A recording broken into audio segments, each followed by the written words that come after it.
this is an unsolved murder case. I think, well, we'll get to what happened, but this man, Benjamin Nathan, was very rich. He was an investor. He was a philanthropist because he had a lot of money. He was an elected member of the New York Stock Exchange. So he was in finance. He was the vice president of New York Stock Exchange in 1851. So he was a very well-respected man, and he was one of the only Jewish businessmen that was embraced by the New York's elite. I think it's because he was wealthy. And he was also the director of Chicago and Northwestern Railway and the 9th Avenue Street Railway, so he was a well-known, well-respected, connected, and wealthy man. He was also the secretary to the New York State Governor, Hamilton Fish, who also has his own huge life, and he was in the, what now we would call it, the Conservative Party, I think. So the events take place in July of 1870, when the weather was very hot and the family was staying in their summer house in New Jersey, and Benjamin regularly commuted from New Jersey to New York and would stay at his townhouse on 23rd Street. I believe if you live in New York, you can go and see it. It is a 4-story house. I think it's cream colored, but it is a brownstone house. So on July 28th, he travels to New York from New Jersey with his 2 sons, Frederick and Washington. The house was being redecorated, so it was kind of like busy all over the place. However, there's also a housekeeper staying at the house, and the housekeeper's son, who was not an employee of Mr. Benjamin, but lived there, and the housekeeper just lived in a house full time and took care of the house because it's not a house, it's a 4-story building. If you look at the pictures, you'll know. I'm sorry, I'm not putting in any, but you could Google 23rd Street, New York, and you'll see it. We'll talk about the details later, but Mr. Benjamin Nathan, he was known to wear diamond studs on his dress shirts. He used his wealth to support various charities and build himself, his wife, and 8 kids. An elegant brownstone at 12 West 23rd Street. It was across from the 5th Avenue Hotel, and in one of the post-Civil War city's most exclusive neighborhoods. I'm pretty sure it's probably still a very, very posh neighborhood. Correct me if I'm wrong, I don't live in New York, I've never been to New York. The plan was, they arrived there, the 2 sons kind of went out in the evening, they came back, and then the next morning they were gonna go to the synagogue, and I believe it was the anniversary of his mother's death from one of the sources, and he intended to pass the evening at the synagogue, and next morning they go there, and their father was like a director there.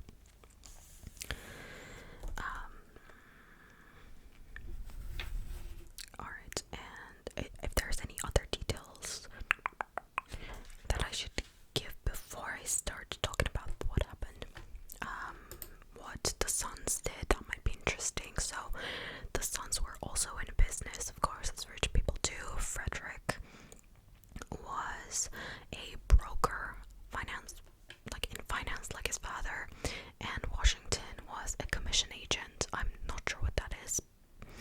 In partnership with another man, the reputations of the young men were different. Frederick seemed to be a steady and plodding man,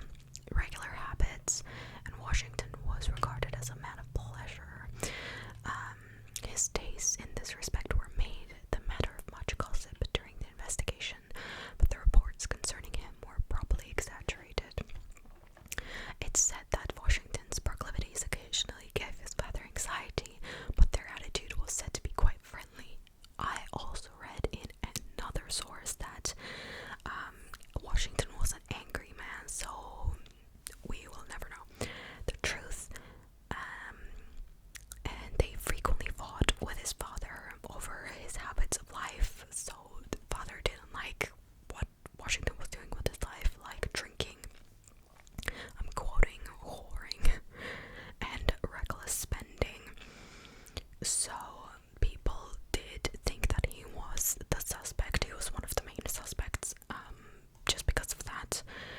And there was like, he was borrowing money from his dad. However, it wasn't, we'll talk about it again later, like we'll touch on it, but it wasn't really a big deal because his father would just give him money and not expect it back.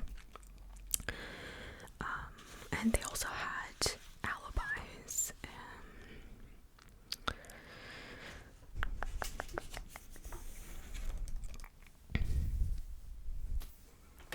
So,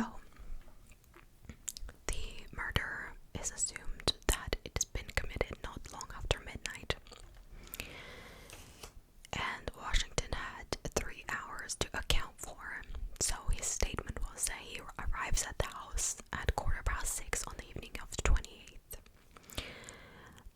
He was out, kind of, I would say, was partying with his whoever. They went out, both of the sons went out that night. Apparently, Frederick returned around 11:15 p.m. and Washington returned a little bit later, between midnight and 1 a.m.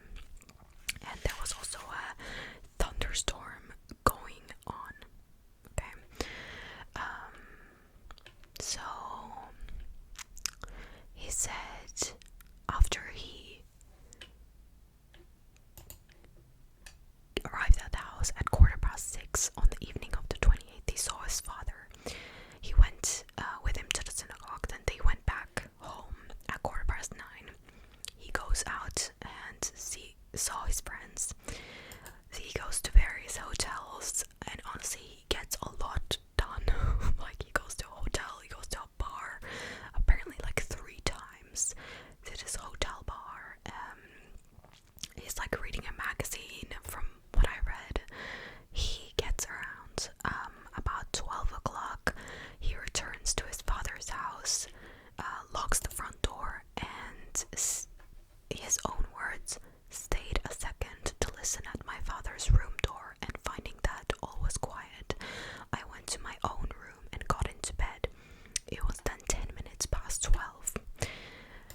Both of the sons' bedrooms were on the floor above their father. So, to me, I would hear what happened. Okay, and it was Washington's custom to visit his father's room when he rose, so when he woke up, and when he went to bed. He went on to say that he woke about 5 in the morning and went downstairs. So this is the day of when they discovered his father dead. He said, just before I reached the second story, I noticed the front door open. When I entered my father's room, I first saw something lying on the floor out of place near the library. Immediately after I discovered my father lying, as has already been described, I went and called my brother, and we both went downstairs crying, "Murder, police." I think my brother had the key of the safe. I locked the safe and I took the key. I knew the safe did not contain any valuables. He was questioned by the police about the monetary relations with his father. So, like, do you borrow money from your dad? How much does he give? Like, any bad blood between you two because of this? He said that he borrowed $5,000, and I assume this is like a lot of money now because of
So he's kind of giving a little bit of background to their like family lore, and he was talking about at least 2 of Benjamin Nathan's 7 children married first cousins, which is gross. But he was like, we kind of gave up on that and we stopped that, which is great. But yeah, this is like, he said that Benjamin's niece and nephew are his great grandparents. So this person is like recollecting this from his family history, which was very fascinating to me. So he was talking about Washington, who was the younger brother, and he was saying that he was a notorious man about town. He fought regularly with his father over his habits of life, and Benjamin was very concerned about Washington, that he wrote a clause into his will placing his son's inheritance in trust. Washington would only have access to the principal when he married a Jew or turned 25, and even when his mother would have to sign a declaration stating that he was living a life of regularity and sobriety, and that it would be safe and proper and advisable to give him the money. By all accounts, Washington was also exceedingly attractive. Annie Nathan Mayer calls him one of the handsomest men I ever saw in her autobiography, and she said that he had an aura of mystery, you know, and so that kind of like describes his character, but talks. Oh, my cat is being very naughty right now.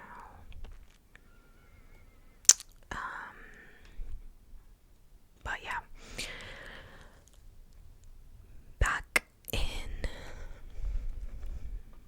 1 second, guys. I need to like collect my thoughts. So let's talk about Frederick's account of the night, because we talked about Washington, his character, the will situation. That could have been an intent to kill his father, right? But clearly he would give him money anyways without, you know, him having to give it back. Alright, so when Benjamin went home, Washington and Frederick, you know, did their own thing at night. So Frederick talks about the next 12 hours. After leaving his aunt's house, he traveled by stagecoach downtown, where he caught a ferry to Brooklyn. He walked to the home of a female friend on Carroll Street and spent a few hours there. It was raining when he left, so Frederick borrowed an umbrella and walked to a Court Street pharmacy for a glass of Vichy water. He then took a horse-drawn trolley to Fulton Ferry, a boat to Manhattan, and another stagecoach uptown. At 21st Street, he stopped for a late meal of poached eggs and a brandy mash, and he arrived home around midnight. There were renovations going on at the mansion, and the servants haven't been prepared for Benjamin's visit, so a makeshift bed had been set up for him in the reception room on the 2nd floor by piling 4 mattresses on top of each other. Frederick stuck his head into the room as he climbed up to his own 3rd floor bedroom. His father was still awake and asked if he knew where Washington was. Frederick said no and continued up to bed. Frederick said, I opened the door of our house with my night key, and as the key was not in the lock, knew my brother was still out. My father's door was open. He said, who is that? I said, it's I, sir. He said, if you want any ice water, there is some on the mantelpiece. I said, I had just had a drink. There was no light in the room. It was perfectly dark. The door was open sufficiently for me to go in a little to the side, and I stand at the extreme end of the door and speak to my father. I then immediately proceed to my room and went to bed. I did not hear my brother come in. So this is an account of the night before he went to bed. When he woke up early the next morning, he wanted to attend the excuse my pronunciation if it's wrong, the Charit with his father, as he was beginning to drown. said he would go and see if their father was up. Frederick had hardly gotten his socks on when he heard his brother yell, and he ran downstairs, and then they went out one by one, where the person who was, cleaning the grounds, the employee of the hotel, saw them, and the police came. There's also this information about the same, it's the same time frame. So Frederick wakes up about 10 minutes to 5, puts on his pants, walks to the window to see what kind of day it was, and goes into his brother's room. His brother was lying down in his bed, apparently asleep. He did not wake him. Frederick went into a room adjoining his own, coming out to meet his brother, who said he was going downstairs and would awaken their father. So a little bit more detail, but it's basically the same. Washington goes downstairs. Frederick hears him yell. Frederick runs down, sees his brother standing at the door, and the witness says, "I rushed in and knelt down on the right hand side of my father to see if he was entirely dead. I may also state that on reaching the landing before the second story, I saw the hall street door sufficiently open for a man to walk in sideways. So they left the door open when I guess Washington runs outside after seeing his father, leaves the door open, and that is a possibility where if the assailant was hiding inside of their house in that 2 minutes where the door was left open, he could have ran out. So this is one of the things that was, being, I guess, theorized. There's so many theories, because they never found the killer. So, Frederick says, "When I stepped up to his body, I felt my stockings grow cold as the blood came upon them. He bent over the body, soaking his shirt with his father's blood before following Washington outside to find help, so that's why his socks were bloody." So Benjamin had died around 2 or 3 in the morning, and the initial theory of the murder supposed that a professional burglar had sneaked into the building the day before, when the carpenters were coming and going, because they were renovating the home. He had hidden himself in the cellar until late at night. By the way, there's a theory that they're hidden in the cellar, but also to throw off. They thought somebody else did it, and that's why the basement door was unlocked. And some of the police were like, maybe they unlocked the door from the inside of the house to throw off the scent from another person who had committed. Yeah, it's like, I don't know, I feel like the police didn't do a very good job. But the most popular theory was the professional burglar theory, where they think they sneaked in, the carpenters are coming going, the door is left open, and then they hide themselves in the cellar. And then it's late at night. He goes upstairs to Benjamin's office and then rifles through the clothes he had left there, finds the key to the safe that was in the corner. Benjamin gets woken up because of the noise that the burglar is making. He drops a tin box of papers as he searched for the safe for the valuables. So Benjamin wakes up because the burglar dropped the box. Okay, sorry if I messed that up. Benjamin has really bad eyesight, so he's nearsighted, and he has to feel his way to the sound. It's how they're theorizing it, and then lunges at the burglar's throat. How do they know that he lunged? I have no idea, but apparently he lunges at the burglar's throat. The burglar hits him in the hand with the iron bar, freeing himself, and then beat Benjamin about the head. And he died from blunt force trauma to the head. So this was the story. But then there was still questions. Why were they super brutal in the way that they killed him? Even if it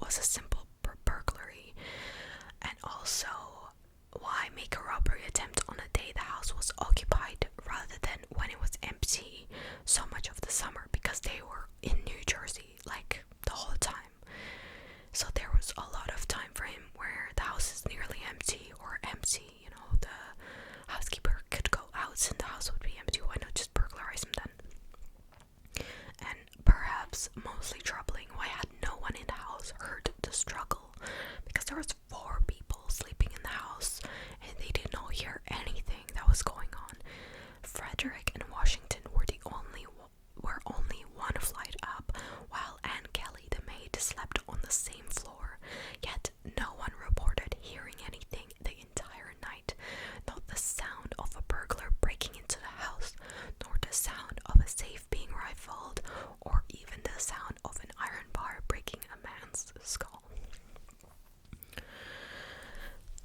Apparently,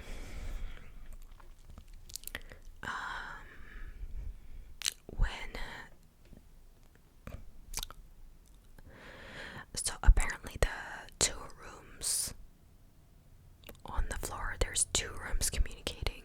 One is very big, used as a reception room, and then one is the smaller room where it was his office. He kept his business and family papers in a small safe.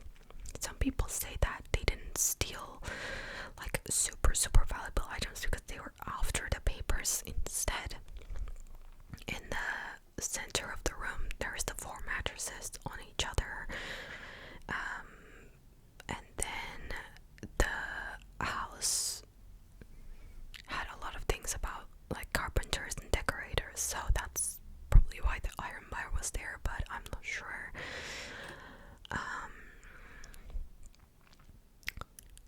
So when the police officer, the 2 young men and outsiders pushed their way into the house, entered the larger room on the 2nd floor, they were faced by an appalling sight. In the passageway between the 2 rooms, they saw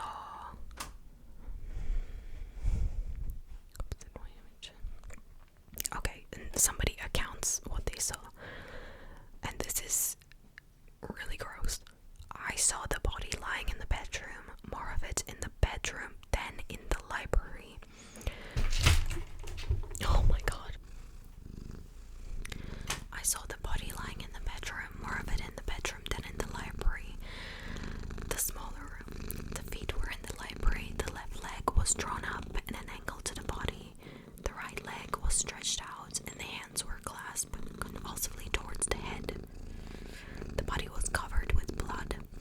I then stepped up to the officer and passed into the library. I remarked a chair overturned. I turned to the safe. Some drawers were out, some papers were in them. The key was in the lock. I remarked blood on each side of the chair and on the carpet. So there was a lot of blood on the body, on the ground. They described it as a savage attack. So the front and the back of the head had terrible wounds. I guess maybe he was coming towards them and then he was running away, so that's why they found it in both of the sides of the head. And it was inflicted by the blunt instrument, which was the iron bar. And the murderer did leave the, murder weapon behind, which was at the door. Now I think they probably ran out and just left it there because they don't want to run out into the street with it. It's my thing, but the iron bar was 20 inches long, so it was very, very heavy as well. And it's used in ships, carpenters, and lumbermen, and is known as a dog. The ends were turned up for a technical purpose, so it was found in the entrance hall, and it was not found by the police. It was found by Frederick, who picked it up and then showed it to the police, which is just crazy. It was smeared with blood, and it had the hairs sticking on it. It was taken upstairs to the scene of the tragedy. Crime scene tampering in this time period was just, for what reason, I don't know. And basically, I also read from another source that this bar was 18 inches rather than 20, and the ends are turned down and sharpened in the shape of a staple. Okay, so Patrick Govern said, after looking around the library, he goes to the bedroom, notices that one of the officers has the dog, the murder weapon, on their hand, and said Mr. Frederick Nathan was at the end of the bed kneeling down by his father. He took the head in his hands and said something about, "Father, when I saw you last, I did not think I should see you like this." Mr. Washington Nathan then took up a pocketbook and opened it and took out a paper which he pronounced a bond. A few minutes afterwards, Miss Kelly, the housekeeper, and her son came into the room, and Govern described them as horrified. It is important to note that the 4 persons in the house at the time of the murder were Benjamin Nathan's 2 sons and Miss Kelly and her son.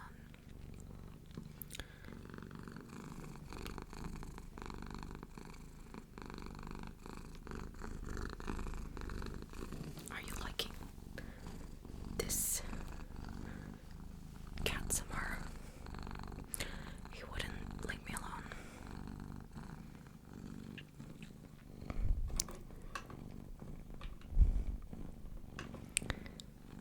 It's pretty clear that Mr. Nathan had been awakened by some noise that had got out of bed to ascertain the cause.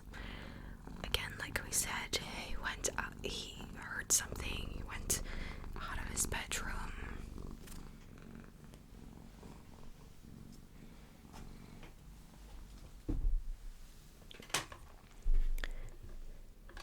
And while approaching the smaller room or library, he's struck down. There wasn't any, blood anywhere on the bed itself, and on the bed, a drawer was taken from the safe. I can't with this cat. I had to kick him out because he wouldn't stop. Sorry about the cat. Getting in the way. Basically, now we're gonna talk about different details that, they're really details, so you can skip it if you want, but it's interesting. It's kind of like playing detective because nobody has solved it. There's some details on the wall at the corner of the big room, there were several blotches and smears of blood and imprint of bloody fingers. One set of these finger marks was as distinct as though the person whose hand had touched the wall had purposely dipped his hand in blood and placed it there. The other set differed greatly from the hand of the murdered man and was long and ladylike with well-kept fingers. How do you know how the fingers were well kept? In short, that of a gentleman.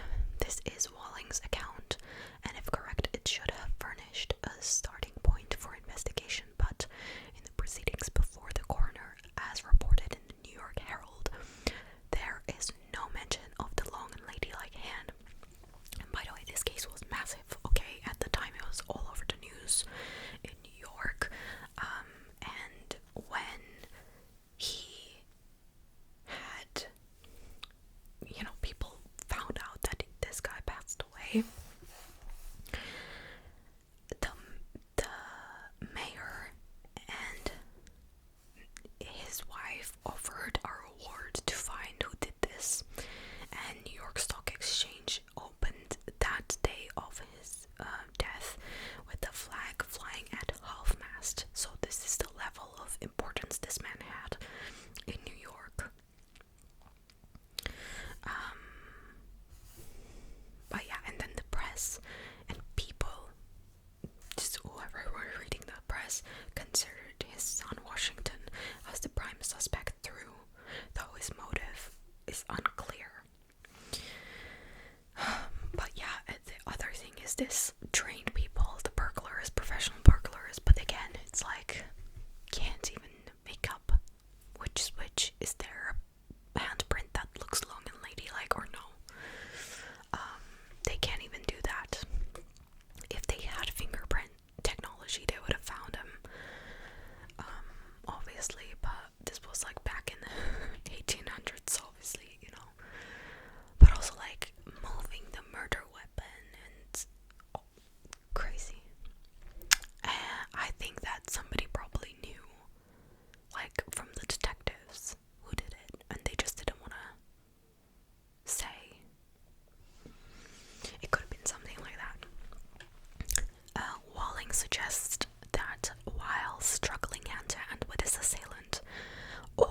Mr. Nathan received a crushing blow and pitched headlong to the floor. The supposition of a struggle is not borne out by Dr. John Beach, who, besides being a medical man, was also deputy coroner and presumably a trained observer. His opinion was that there was no struggle and that Mr. Nathan never had any opportunity of giving an alarm. Dr. Beach's theory of what happened was that death took place when Mr. Nathan was on his face in the smaller room. I think, said he, Mr. Nathan was endeavoring to make his escape on his hands and knees. A man might have sensibility to endeavor to make his escape, and yet the coroner's theory is that they struck him on the right eye and that gave him a partial concussion. He was unable to stand, but he was not unconscious from that blow. While he was down on the ground because of that wound on the right side of the head, they inflicted another wound when the chair was thrown down. Mr. Nathan's head came into contact with it while he was trying to get up, and as Mr. Nathan is still trying to get towards the door, the assassin, thinking his victim might very soon be able to give the alarm, just as he got into a large room, dealt him a blow from behind, and the edge of the instrument resting on the skull produced the long wounds. And this does make sense to me. The doctor's statement said that the whole appearance of the arms and body showed that the body had been removed after death, and that the chair as it was placed was not seen by him but was shown to him by police after it had been set upright. Another medical witness also stated that he thought the body had been moved, a point which surely should have had investigation, but it seems to have received none, which is crazy to me. It is difficult to avoid coming to the conclusion that the police all the way through were singularly inept. This source claims, and this was from a book about unsolved murders.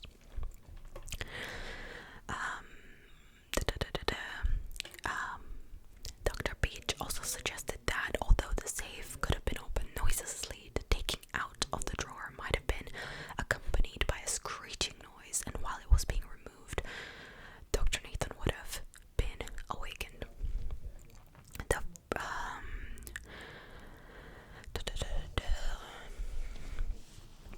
So, another theory is that the person could have been known to him, so it could be a random person, it could be a person known to Mr. Nathan, and as to the object of the assassin, it was not unconnected with robbery, but whether this robbery was intended to conceal some other motive, it is impossible to say, because the murdered man's keys had been taken from his pockets, the safe was unlocked, and from it had been removed a wooden drawer, a box-like construction which contained several rare old gold, silver, and copper coins of value only to collectors, which is very weird that you would take that unless they knew what they were looking for and they didn't find it, maybe, or maybe they were looking to get, I don't know, a personal vendetta, I don't know.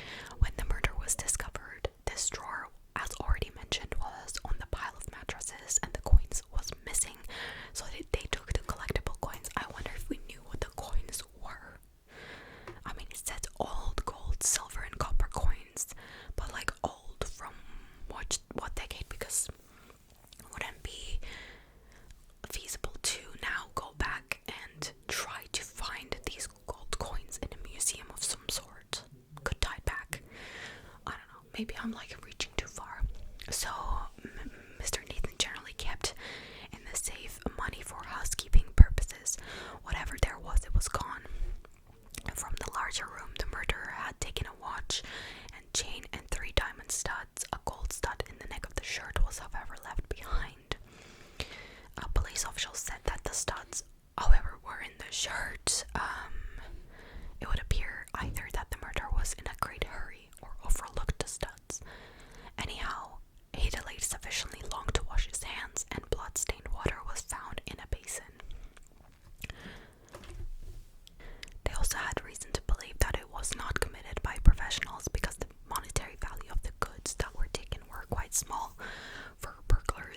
ceilings thousands, even hundreds of thousands of dollars. But what if it was their first time? Have they considered maybe it was a first time burglar? I don't know.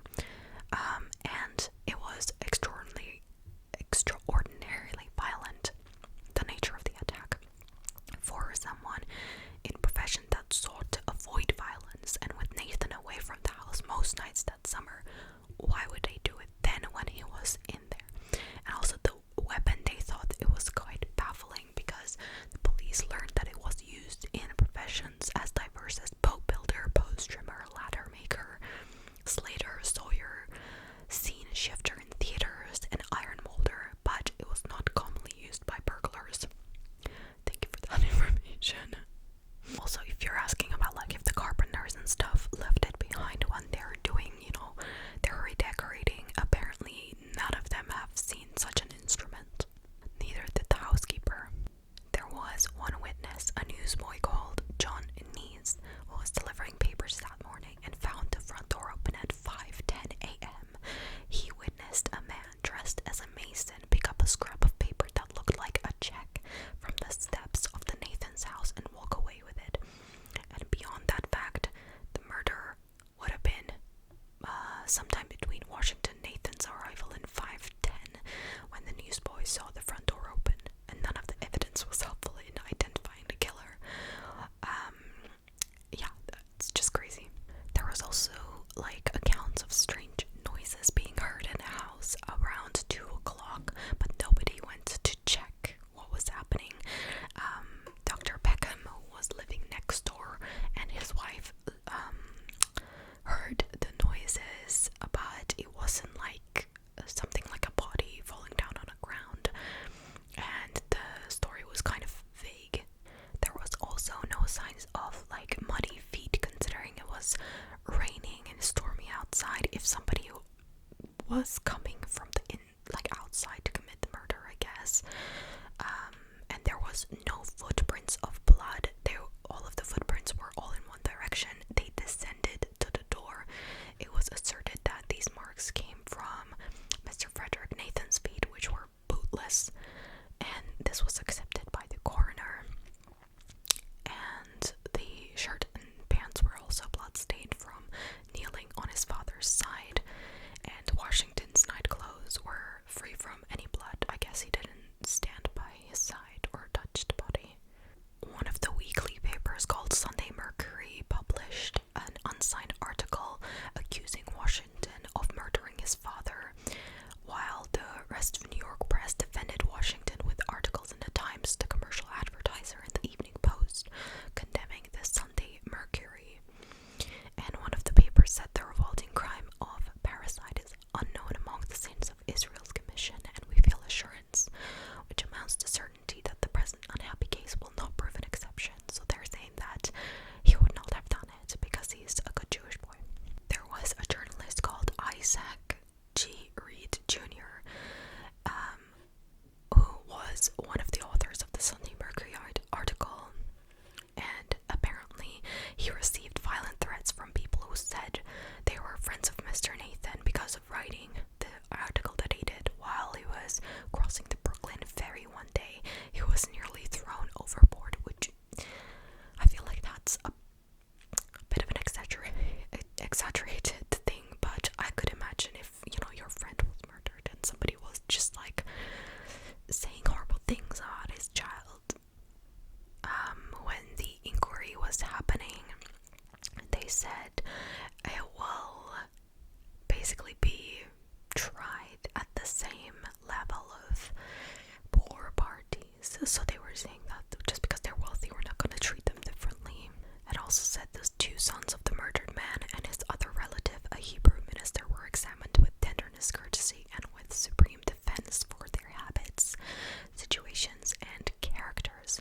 Meanwhile, the maid Anne Kelly and her son William, who lived in the attic and sometimes did odd jobs for Benjamin, were subjected to grueling questioning that seemed intended to cast aspirations on their characters.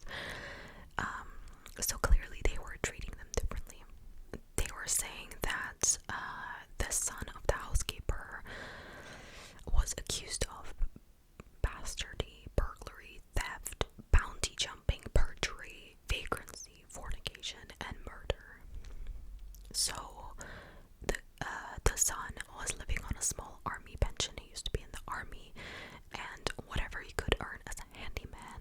At the inquest, he was thoroughly browbeaten by the district attorney, where he was forced to admit that he was of illegitimate birth, and he was accused on the stand of being a bounty jumper and a deserter in the army, a drunk, and most importantly, he was accused of consorting with men on the fringes of the criminal world, but no charges were filed against William Kelly.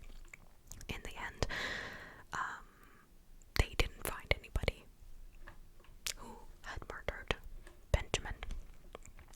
Washington, who was also being accused at the time, also tried to shift the suspicion towards William Kelly, who was the housekeeper's son, an adult son, mentioning that at a hearing on August 11th that he heard noises upstairs where Kelly slept just before he discovered the body, as if Kelly were returning to his room, but his brother Frederick said that he didn't hear anything like that. Oh, by the way, Washington testified about his whereabouts, so between 7:30 p.m. and 12:20 a.m., so this was during the trial, I guess, when they're like trying to figure out if he did it. He said that he visited a bar at the St. James Hotel 3 times, read a magazine at Delmonico's, visited the Fifth Avenue Hotel, taken in an open-air concert at Madison Square Park, and nearly spent 3 hours at a brothel. So he was, again, like I said in the beginning, like, he was doing a lot of things, and one of the people at the brothel, Clara Dale, was brought in to corroborate this lost claim to the glee of the press. It said that it's unlikely that Washington killed his father. He had little to gain from Benjamin's death. After all, he had given him $3,000 or $4,000 the previous month, as Washington testified at the inquest, signifying a willingness to support him financially, despite concerns about his character. His inheritance would be large, but not too large, given that his mother would still be alive, and she has to sign it off, if you remember. The theory that the murder was an attempt to hasten inheritance's arrival, or was an accidental byproduct of an attempt at extortion, falls flat. It seems likely, however, that the inquest and the investigation were rigged. In 1854, Benjamin Nathan's sister Rebecca married a young lawyer named Albert Cardozo. Cardozo and Nathan were close. Benjamin used his connections and influence to launch Cardozo's career. Just months before the murder, Cardozo named his son Benjamin Nathan Cardozo, a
said to one of the detectives, "I'm not in this case, but I'll tell you the man that killed Benjamin Nathan is killing Superintendent Jordan. The chief knows who the murderer is, and the secret is taking him to the grave." The superintendent's health began to fail shortly after the crime, and he died of pleurisy on October 1st, 1872, and any secrets he carried died with him. So they didn't find the person that did this, or they covered it up. Whoever, you could choose to believe whatever you want.